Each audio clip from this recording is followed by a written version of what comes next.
Hello, good magandang araw sa inyo. So ngayon, on our fourth video, we will be discussing about how to play the game of forex trading. No? Magsasample ako kung paano tayo kikita at siya ipapakita ko sa inyo kung ano itsura ng pag nag-trade na kayo. No? Right now, review lang tayo dun sa mga diniscuss ko nung nakaraan. Sabi ko na sa inyo kung ano yung forex. Nasa lecture 1 natin yon. Yung lecture 2 kung paano mag-download ng MT4 at paano mag-set up ng MT4 ninyo using the the link na provide ko sa inyo last time. And then number 3, yung third lecture ko, diniscuss ko naman sa inyo kung ano yung mga elements ng ating MT4. So punta na tayo sa MT4 ngayon, no? But before that, i-discuss ko muna sa inyo yung ating discuss ko muna sa inyo yung ating trend, no? O yung ating magiging strategy for today. Para by tomorrow, if you are available at this time of the day, mga bandang alas 2 ng hapon, alas 2 o alas 3 ng hapon, we can have makita ko kung paano kayo gumawa, kung paano nyo lalaruin din yung sa trade niyo, no? Magdi-discuss din ako, and then kung gusto nyo maki-join, much better po, no? Punta po muna tayo and then mayroon po tayong question and answer for tomorrow around 2 p.m. before we start the 2 p.m. April 1 before we start the trade. So, i-share ko sa inyo ang screen natin. So,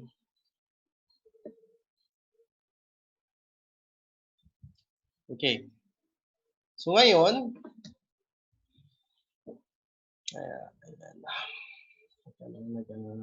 nag-read pa siya. So, katulad ng sinabi ko sa inyo last time, we will be tackling the first trend, and then after the first trend, strategy na ituturo ko sa inyo, siguro let's give it around one week siguro. 1 week. Siguro check natin 1 week.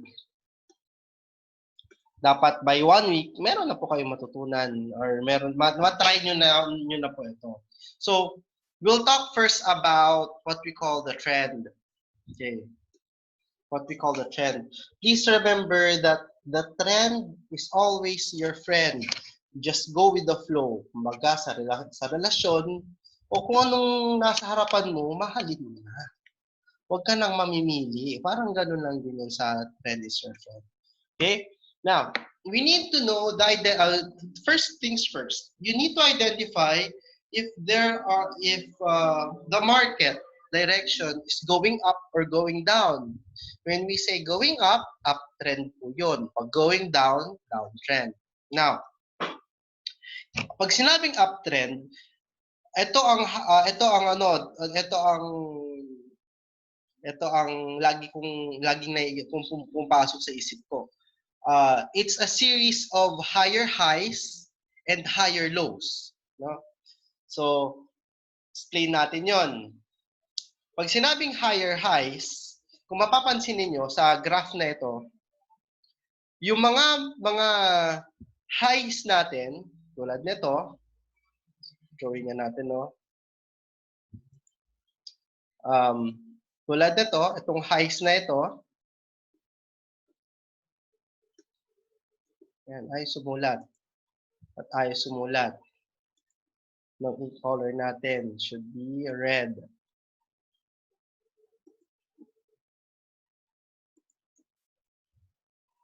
Yan. So, yung ating higher highs, ito,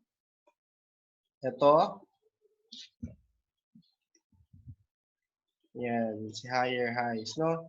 So, numerohan natin. Ito si 1, at saka ito si 2, ito si 3, ito si 4. No? So, sinabing higher highs, ang trend natin pataas pag ang ating high, pag ang ating high, ito, si 1 at 2 high, ay kusang tumataas siya. Tumataas. So, ibig sabihin, 2 is greater than 1. Pero pareho silang high. No? Later on, makikita natin yan sa makikita natin yan dun sa actual graph mamaya. And then, pag higher lows, so dapat yung second low should be higher than the first low. So 4 should be greater than position 3. So yun yung higher highs, lower lows. Vice versa when also it comes to when it comes to downtrend. So there should be lower highs and lower lows. Now, pag sinabi nating range, naka-range lang yan.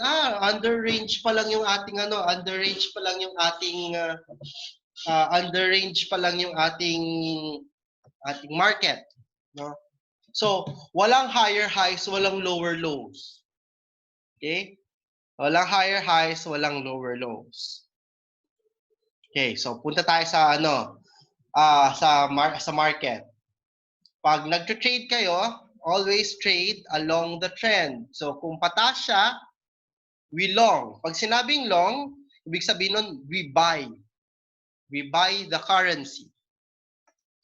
Pag sinabing short, sinasabi natin, we sell. So, long is buy, short is sell. So, when there's an uptrend, we buy or we long. If we have downtrend, we short. Okay? Or we sell. Now, in an uptrend, you need to join the significant higher lows. And in a downtrend, you should join the significant lower highs. I will show you a little later, no? So, magdodraw tayo ng trend line. So, this is an example of higher highs, no? Higher highs and higher lows. Low, high, and then higher lows, higher high, higher low, higher high. Kung mapapansin ninyo, habang tumatagal, tumataas. Hence, there is already a trend. The same with this one, this graph. Lower lows and higher highs. Okay? Now, let's talk about support and resistance. Support and resistance, katulad ng sinabi ko last time, is the bottom and top line. Ibig sabihin, ito yung magiging basis ninyo, no? Ito yung magiging basis ninyo when you're having your trade. So you have your resistance and you have your support. Resistance and support during the range. Resistance and support. Okay. Now, resistance is what we call the selling when the selling pressure exceeds the buying pressure. Okay? And then vice versa, when the buyer pressure exceeds the selling pressure, it's what we call support. Okay, balik tayo dito paano natin explain yan? Sabi sa resistance, the selling pressure, the pressure of doing short exceeds the pressure of doing buy. So, pag ang resistance mo, siya yung humihila, no? Sa support. So, naghihilaan lang yan. Sabihin mo na lang, nagtatag of war lang yan. So, yung mga humihila dun sa kabilang side is what we call the resistance. Those, yung humihila going down. Going down, para hindi bumaba yung, yung prices, is what we call resistance. Pag sinabi natin support, ito yung humihila para hindi siya tumaas. Para magkaroon lang siya ng equilibrium or yung tinatawag nating range. Okay. Now, the more the prices bounce off the support and resistance, the stronger these levels become. So pag up and down lang siya ng up and down, lumalakas ang ating ang ating market. Up, down, up, down, up, down, up. Marami tayong makikitang ganyan. Marami tayong makikitang ganyan. Pag nakita niyo yung ating MT4. Okay. Now, strong support, no? If you have a strong support, if it is once penetrated or biglang bumaba, no? Biglang bumaba, no? Ay biglang tumaas. For example, ayan. Bumaba, tumaas. Magkakaroon din ng strong resistance. So mas bababa siya hanggang just ganito na lang, no? Para ang isipin niyo na lang yung rubber band. The more na hinihilan yung rubber band, lumalakas yung resistance at saka lumalakas yung resistance. Ngayon, pag bumagsak ang pag bumagsak ang iyong support, yung humahawak dun sa rubber band, yung resistance nadadamay din. Okay? So parang ganun, parang isipin na lang yung tug of war, no? So support and resistance. Okay, now, when a strong resistance turns into strong support after being penetrated, so ganun din yun. Bumabalik lang din sa dati, no? Yun ang support and resistance natin. Now, we'll talk about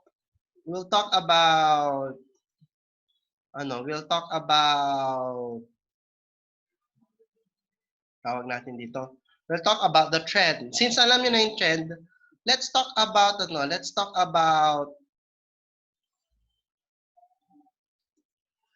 what you should need to do, no? What you should need to do. Okay. Now, the first strategy that I will be teaching you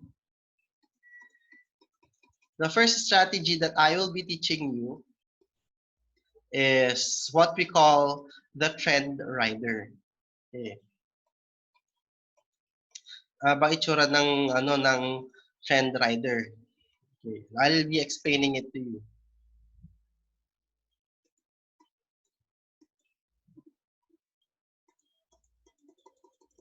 Okay, saglit lang. Yeah. Okay. Let's talk about the trend strategy.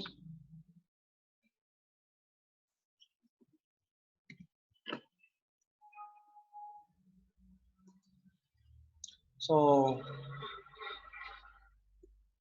we'll have our trend strategy.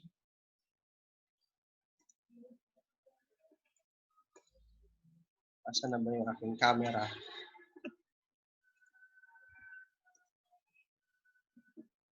Okay, so share ko lang sa inyo yung screen ko. Yan. So let's have our trend strategy. Now,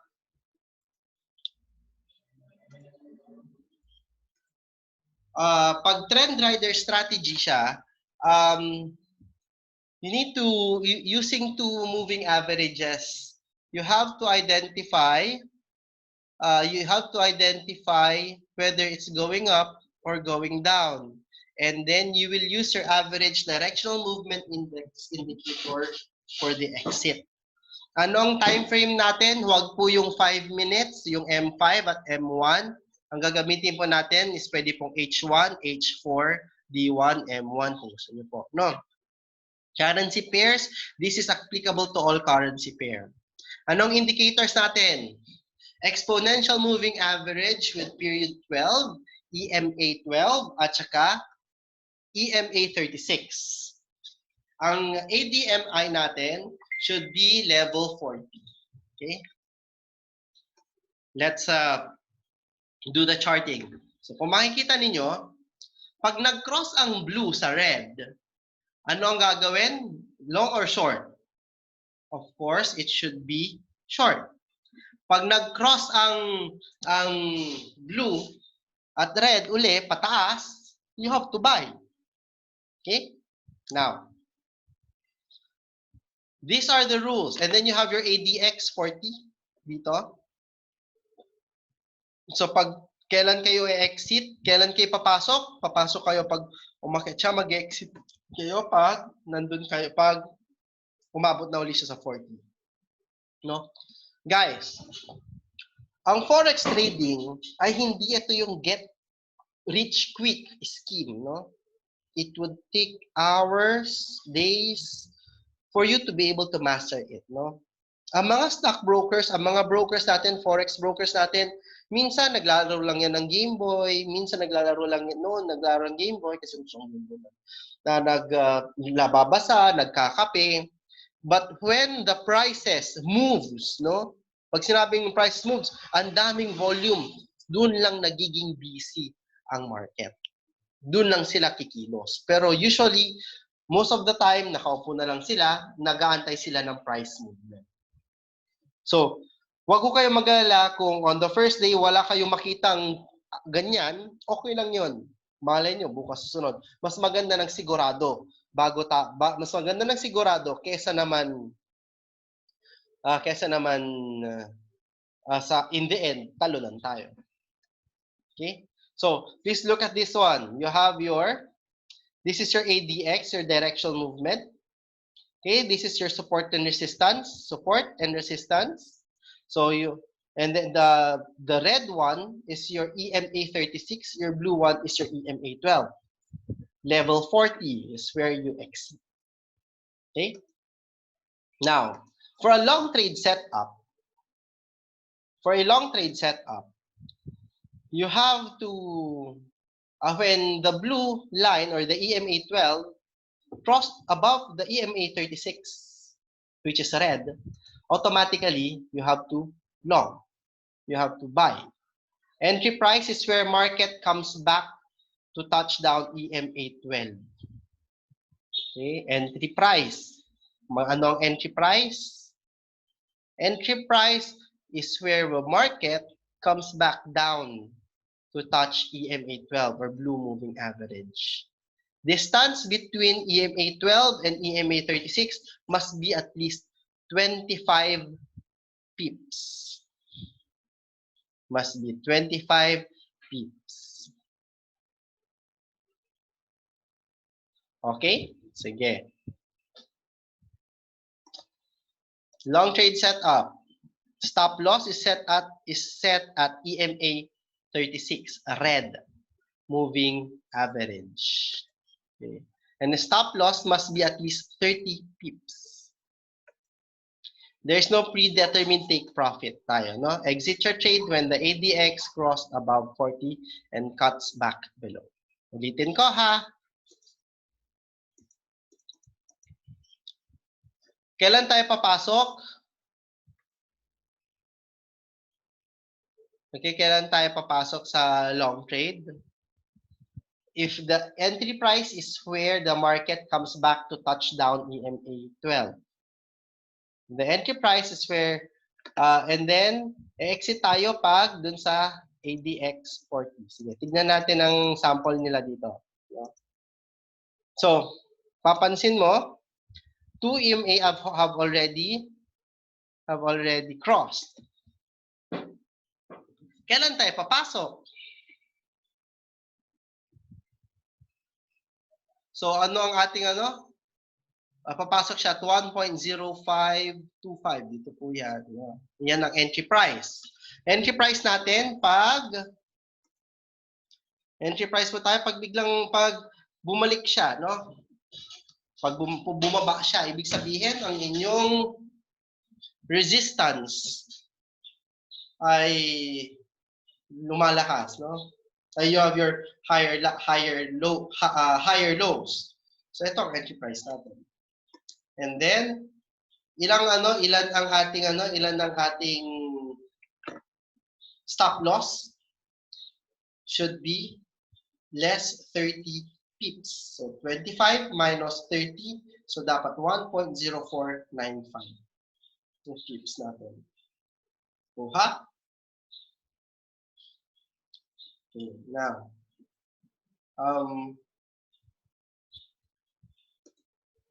so kung titingnan ninyo, kailan kayo i-exit? I-exit kayo pag umabot na kayo ng ADX 40. Umakyat siya, bumaba, pabalik ng ADX 40. Below 40. Exit na kayo doon. So, take profit nyo at 1.0740. So, kumita kayo. Minus natin yun na. Kung halimbawa, kumuha kayo ng standard lot. Nag-start kayo ng 1.525 minus 1.740. Minus nyo lang po yan. That is, kulang pa lang, that is 215 pips times $10. That is equivalent to 40. That is equivalent to 10 times 45. Sorry. 25, 525, 200, 215. No? Tama ba? 215. 215 times 10. So that's $2,150. Ilang araw yan, no? Ilang araw yan. Ilang araw yung $2,000. So that is, kung ito ay 1 hour, 1, 2, 3, 4, 5, 6, 7, 8, 9, 10, 11, 12, 13, 14, 15, 16, 17, 18, 20, 24. Isang araw na to. 25, 26, 27, 28, 29, 30, 31, 32, 33, 34, 35, 36, 37. 37 hours, that is 1.5 day. Kikita ka ng $2,000? Not bad, di ba? Not bad yun. For a standard lot, that's not bad. So kung ang pera mo ay kulang ka malaki, edi that's good. You get to trade and you get to earn big. So yung $2,000 na yon, sa'yo na yon. Pera mo na yon, no? Okay.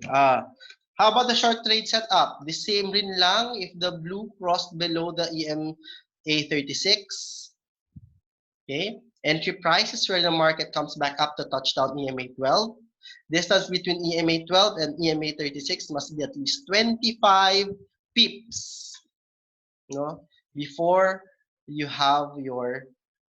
get to buy, no? Dapat 25 pips. Sample, stop loss at 30 pips. No predetermined take profit. Exit your trade when the ADX 14 cross above 40 and cuts back below. Sample tayo, no? Sample. 2 EMA subcross. Kita niyo dyan. And then, bumalik siya. So, automatically, this is your entry price. And your entry price should be 20, 30, 25 pips. 30 pips. After that, you compute all the way down. Hanggang, so dito kayo bumili, di ba? O dito kayo bumili. So since sa pabaliktad siya, pag umakyat siya dito sa sa 40 natin, then you sell. Take profit at 1370. Not bad. So if your entry price is 14070 minus 13780, that is almost 200 pips times $10, so $2,000. Okay, so let's go to charts. Thank you. Let's go to chart natin. Set up natin yung ating FX prices. Okay, now, andito na tayo sa FX Primus natin. So, para lumuwag, tatanggalin ko ang ating navigator. Ang Market Watch, iiwan ko. Punta muna tayo dito sa GBP Pound. So, anong gagawin ninyo? Right-click. Dun sa right-click, go to Properties. Kung medyo di masakit sa mata. And then, Color Scheme, yellow on black, green on black, black on white. Kung yellow on black, ano yung itsura? Green on black, ano yung itsura? Black on white, ganito yung itsura. What I usually use is black on white. Okay? And then, I use candlesticks. Again, we go on with H1. Kita ninyo? Ang ganda ng ang ganda ng trend. Now, so close din natin si terminal, no? Close din natin si terminal. Mamaya lang natin buksan si terminal. Ayusin muna natin yan. And then right-click. If you want to have your grid, you have your grid. Okay? And if you want to have your volume, makikita dyan yung volume. Pag sinabing volume, ganyan kadami yung nag-trade that time. Or tatanggalin natin si volume. Next is, you have to put the trend line, no? Punta muna tayo sa candlesticks. Siyempre, palalakihin natin siya, no? I-zoom natin. Zoom. Yan. Ka-zoom na tayo. Yan. Okay. Naka-zoom na tayo. Since naka-zoom na tayo, we need to put first is your moving average.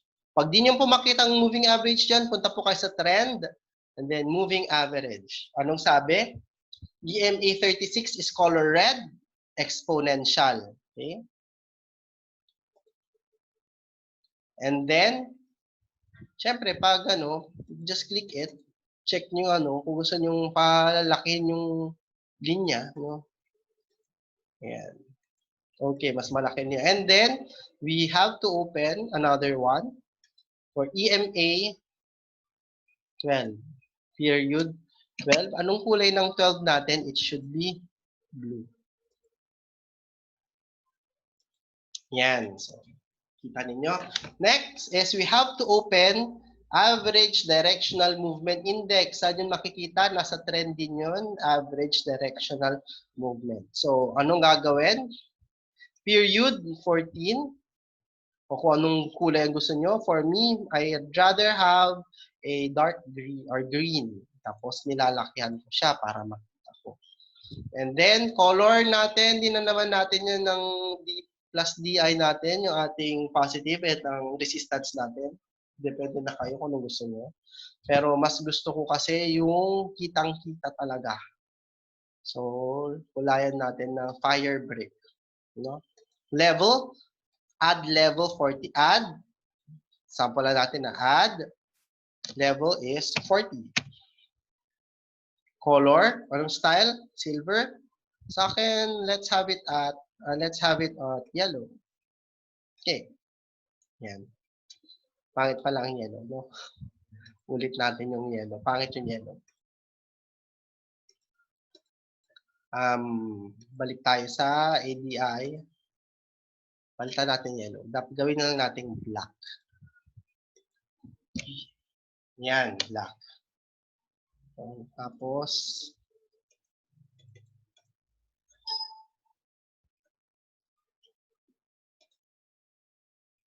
reset.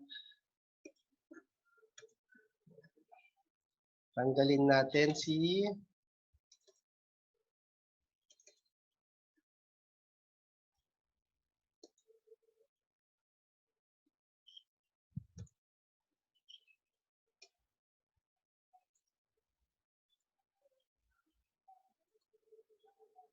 tanggalin natin itong si ito. Yan, okay. Tanggalin natin, no?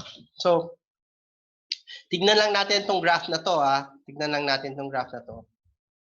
Magsulat tayo. Kung mapapansin ninyo, nag-cross siya dito. Crosshair tayo. Nag-cross siya dito.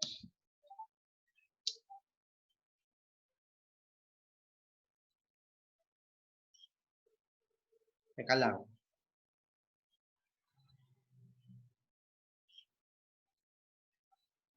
So, nag-cross siya dito. So, tanong, buy or sell? Of course, it's buy. No? So, kung titignan ninyo, so, ang moving average natin, 36 is 1.0619. So, hanapin natin, maglagay tayo ng support dito. Support resistance. Gagalaw-galaw na lang natin mamaya. Ayan. So, dyan siya di ba? So,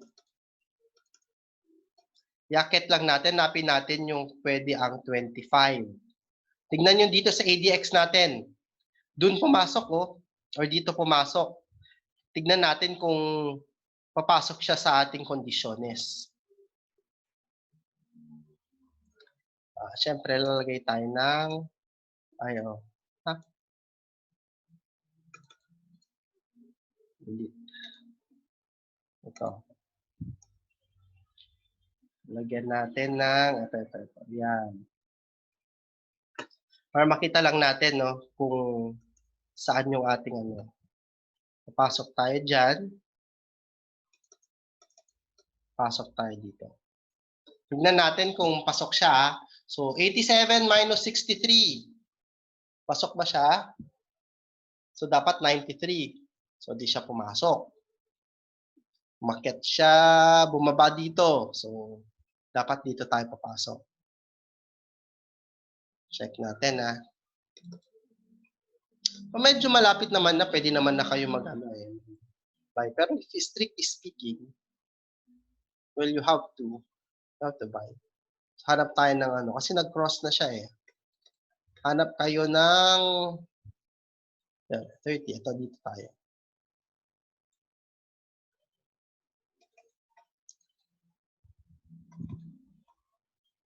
So, yan.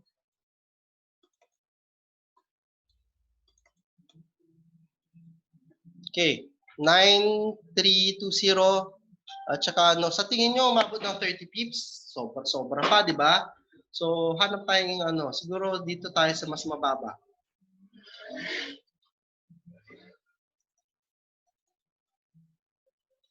Yan.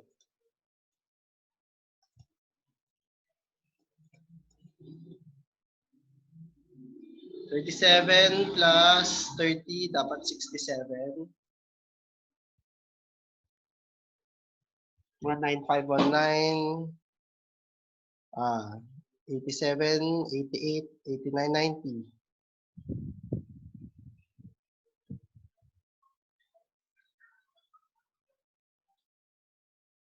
Ayan, may 30 pips na pala siya. No? Sobra pa. Sobra pa 30 pips. So, dapat dito tayo pag-entry price. So, entry price natin, dyan dapat ang entry price natin. Tapos, kailan tayo exit? Exit tayo pag bumalik na siya, nag-below 40 siya. So, dito tayo exit. Bakit hindi dito? Kasi di mo alam kung anong pwede mangyari. So, dito lang. Exit ka, take profit ka na dyan. Once na nag-take profit ka dyan, ibig sabihin, kumita ka na. So, magkano kinita mo pag dito tayo? Yan. So, dyan ang entry price natin. At saka, ito, ang exit price natin. So, that is 1.21980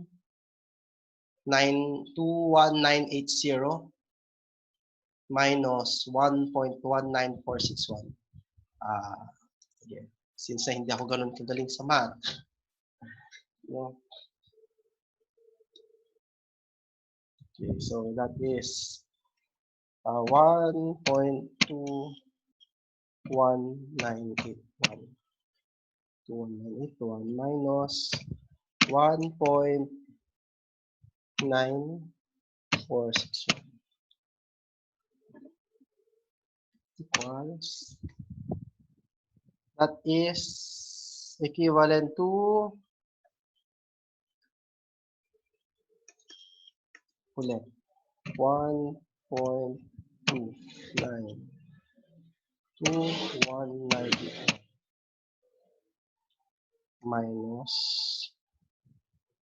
1.1946 equals, so that is equivalent to 252 pips. So times $10 or times $1, so malaking pera na po yun. Okay na po ba tayo? Ang stop loss natin is below 25 para if ever na matalo tayo, at least alam natin. So that is our first strategy.